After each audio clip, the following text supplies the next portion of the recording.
NTV time, जनता की बात जनता के साथ। गुजरात एटीएस ने A2 मीडेट दर्द निवारक दवा के अवैध निर्यात के आरोपी को गिरफ्तार किया। निकुंज गाथिया, चेतन वावड़िया और विष्णु 3 अलग अलग फार्मा कंपनियों का संचालन करते थे। ये तीनों व्यक्ति अवैध रूप से दक्षिण एशिया के विभिन्न देशों में A2 मीटेडेट पाउडर का निर्यात कर रहे थे।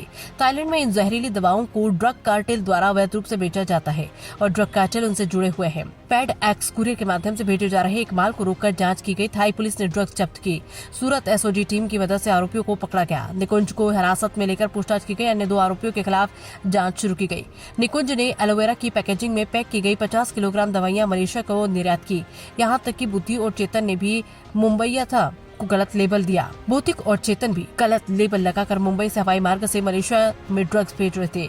तीनों आरोपी दक्षिण एशिया में फर्जी लेबल लगाकर उन उत्पादकों की बिक्री कर रहे थे जो दक्षिण एशिया में प्रतिबंधित थे, क्योंकि उनमें जहरीले रसायन मौजूद थे। भारत में नशीले पदार्थ आसानी से उपलब्ध थे और उन्हें दक्षिण एशिया में बेचा जाता था। भारत में A2 मीडेटेड को NDPS अधिनियम के अंतर्गत नहीं रखा गया, लेकिन दक्षिण एशिया में इसका दुरुपयोग किया जा रहा है। A2 मीडेट, जिसे स्पेस ऑयल के नाम से भी जाना जाता है, का उपयोग नशीले पदार्थों के साथ किया जाता है। इंडिया मार्ट के माध्यम से बिक्री की गई। आवश्यकता पड़ने पर DRI और सीमा शुल्क विभाग को भी जानकारी प्रदान की जाएगी। तीनों आरोपियों के काम करने का तरीका अलग अलग था, लेकिन उनकी कार्यप्रणाली एक जैसी थी। एटीएस गुजरात ने स्वचालित दवाओं पर पहला ऑपरेशन किया। NTV टाइम के लिए चिराग सोनी की रिपोर्ट। जैसे तीनों का है, एक 12th पास है, एक BSc केमिस्ट्री है, ऐसा है। अब बेसिकली ये केमिस्ट साइड का है, प्रॉपर बिजनेस तरीके करने का इन्होंने शुरू किया। But at the same time एक बार इनको पता चला, इनको ये इस तरफ से इनको क्लियरली इनका इंटेंशन था कि मिसलेबल करके भेजना था। उनको पता भी था इसके एटोमिडेट है उसके अंदर, बट उनका एग्जैक्टली क्या प्रोसीजर था, कैसे बात हुआ, वो सारा अभी इन्वेस्टिगेशन में पता चला। ઇન્ટરનેશનલ ડ્રગ રેકેટ સાથે જે મુખ્ય આરોપી છે તેની સાથે આનો કનેક્શન કેવી રીતે, કેટલા સમય પહેલા કેવી રીતે કોન્ટેક્ટમાં આવ્યા? प्राइमरी इन्वेस्टिगेशन अगेन हमारे ऐसा था कि इन सभी ने इंडिया मार्ट में लोग मौजूद है। इंडिया मार्ट के थ्रू ये लोग इनके कांटेक्ट करते हैं। इंडिया मार्ट के थ्रू कांटेक्ट करने के बाद फिर पर्सनली ये लोग एक दूसरे के साथ व्हाट्सएप में कांटेक्ट में आते हैं।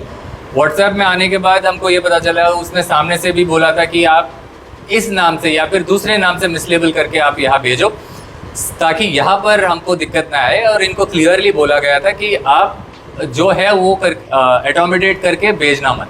तो इनको पता भी था एग्जैक्टली ऐसा भेजना नहीं है। सर, दूसरे जो आरोपी है उसका क्या स्टेटस, इंडिया में है या फॉरेन में? और एक्चुअली तीनों का अगेंस्ट जो एविडेंस है अभी क्लियर कट है। जो फर्स्ट जो है, मैंने आपको जैसे पहले बताया था, बॉम्बे में जो ड्रग हमने सीज किया था, वो फर्स्ट जो आरोपी हमने जो अरेस्ट किया था उनका पोजीशन से मिला, जो बेसिकली उनका है। तो फर्स्ट इंस्टेंस में उनको अरेस्ट कर रहे हैं अभी।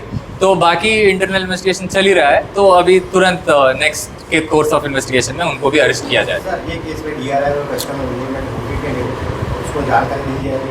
अब जो भी इंफॉर्मेशन उनको चाहिए वो हमारे तरफ से ऑब्वियसली हम ऑल द टाइम हर केस में सबके साथ, सभी state as well as central investigation unit से साथ मिलके ही काम करते हैं। उनको अगर कोई हेल्प है तो हम देंगे, हमको कोई जानकारी की ज़रूरत है तो उनसे मांगा जाए। सर, जो निकुंज पकड़ा गया है, ये 5 महीने से ये काम था, उसके पहले ये क्या करता था? अब जनरली ये इंडिया मार्ट में है। दूसरा इसका केमिस्ट का काम तो चल ही रहा है। केमिस्ट इन द सेंस ये कंपनी का काम चल ही रहा है, एक्सपोर्ट भी करता है, यहाँ इंटरनल भी बेसिकली ट्रेडर है, तो वो काम तो चल ही रहा था। सर, ये लोगों ने डॉलर में काफी सारे पैसे कमाए हैं, तो उस पैसों से क्या कुछ खरीदा, क्या किया वो पैसों? वो सारा अभी फाइनेंशियल ट्रेल और फाइनेंशियली इन लोगों ने कैसे इनसे लिया, वो सारा अभी इन्वेस्टिगेशन चालू है।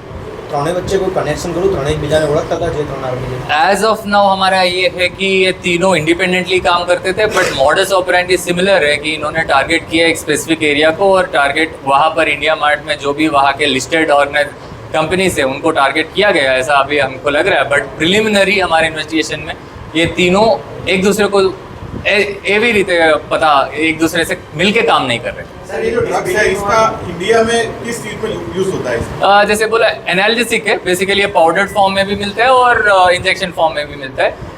ये डॉक्टर प्रिस्क्राइब करना पड़ता है और जनरली एनेस्थीसिया देने के लिए यूज करते हैं, बट बहुत कंट्रोल्ड मैनर में और बहुत ही स्पेसिफाइड क्वांटिटी में ही दे सकते हैं। सर, ये मिस बिलिंग और रॉन्ग लेबलिंग का जो केस है, ये हमने तो फर्स्ट टाइम ही किया ना। हमारे ATS गुजरात ने एटोमिडेट के ऊपर और मिसलेबलिंग का हमने पहले भी किया था। एक्चुअली हमने, अगर आपको याद हो तो लास्ट ईयर हमने फेंटेनिल प्रीकर्सर्स का મિસલેબલિંગ करके